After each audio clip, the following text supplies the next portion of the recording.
The plants and many animals don't need us, we need them.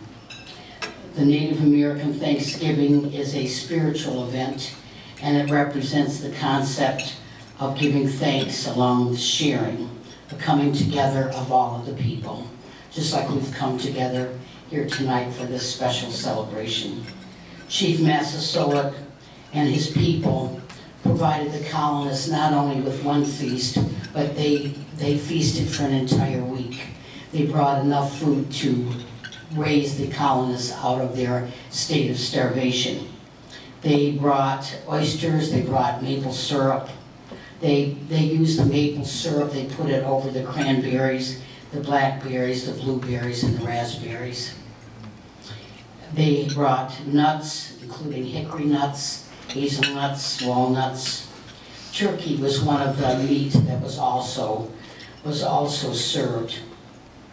Turkey was domesticated by the Zapotec Indians in Oaxaca, Mexico. They also ate the duck. The duck was domesticated and given to the world by the Mayan Indians of Guatemala. So they brought ruffed grouse, geese, swan, ducks, and turkey to the starving colonists. The turkey, of course, and the cranberries are things that have endured as special food eaten at the fall festivals, eaten at the Thanksgiving Day feast. Native Americans on the East Coast and across the Americas didn't limit their giving of feast and their giving of thanks to just once a year. They had 6 ceremonies each year of Thanksgiving. When the strawberries were ripe in June, there was the Strawberry Festival, and it was the way of giving thanks to the strawberries. The Cherokee Indians domesticated the strawberry. So thanks was given many times during the course of the year at many different festivals as a way of thanking the plants and the animals for sustaining the human beings, the two-leggeds, that should be the most humble of all animals. Thanksgiving address by the Haudenosaunee people, the 6 tribes of the Iroquois Confederacy, the Mohawk, the Oneidas, the Cayugas, the Onondagas, the Senecas, and the Tuscaroras.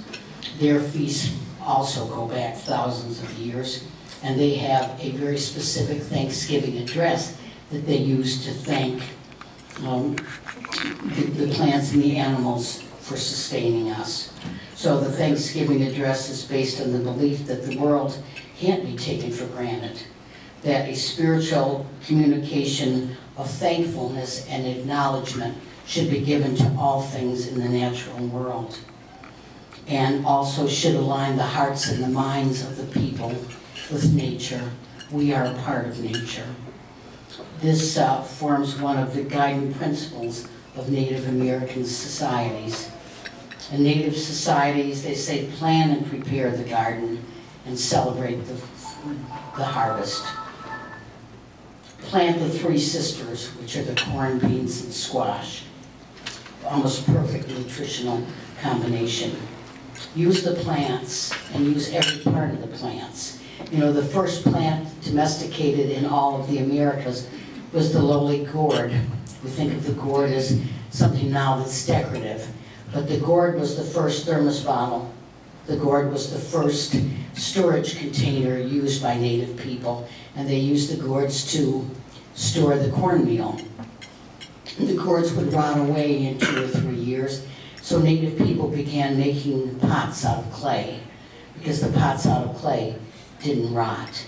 And they made the pots shaped like the gourds, and that's why your pots are shaped like gourds, because they took the lesson from the lowly gourd. They would take the gourd and use it as a storage container. And Native people say, don't throw the things away that most people would throw away. You can take the corn husk, you can make, like the Zapotec Indians make beautiful corn husk dolls, the Haudenosaunee make corn husk dolls. They take every part of the plant and the animal and use them in the right way. Even honor the earthworms. Natives say the earthworms are the keepers of the earth. And the only species that outnumbers us, 7 billion on Earth, are the earthworms. So they're to be congratulated. Someday they might be our major food source, the way we're going. We might be eating them in the future.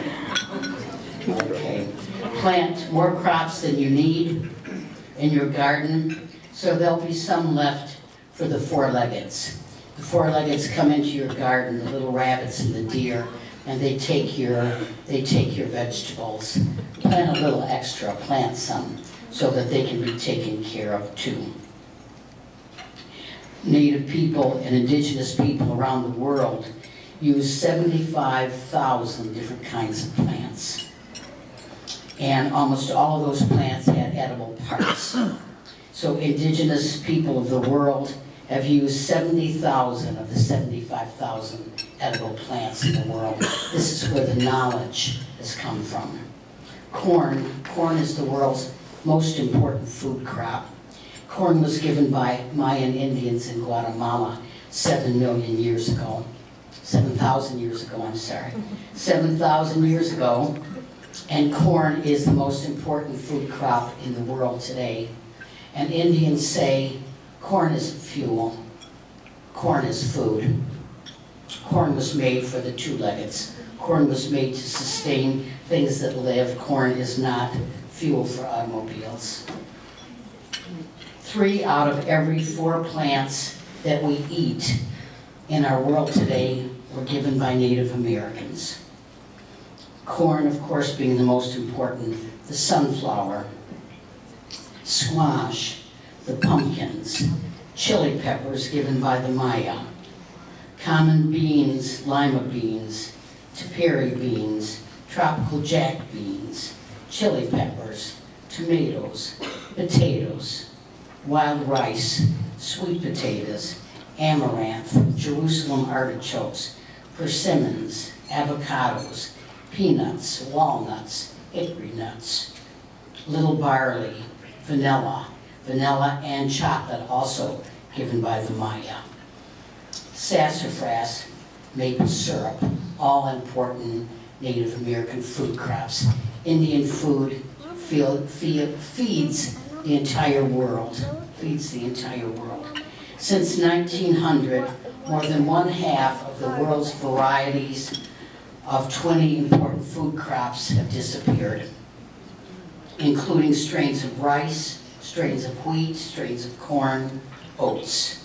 We must protect the foods that survive, and we must prevent the corporations from taking responsibility for the seeds. They would like to control the food in the world by controlling the seeds. 3 years ago, Monsanto Corporation tried to get a patent on wild rice. 2 Indian tribes in the United States, the White Earth, Anishinaabe, and the Potawatomis, went to court to stop Monsanto. Indians won that case.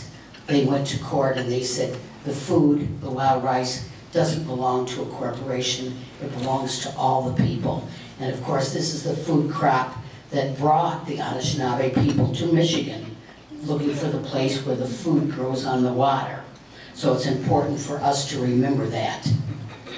In 1863, President Abraham Lincoln declared the 3rd Thursday of November as the official day of Thanksgiving. Today, Native people recognize that as a national day of mourning. Since 1970, Native activists have gathered at Plymouth and expressed sorrow to commemorate the sacrifices that our ancestors made. Thank you. Yokoki.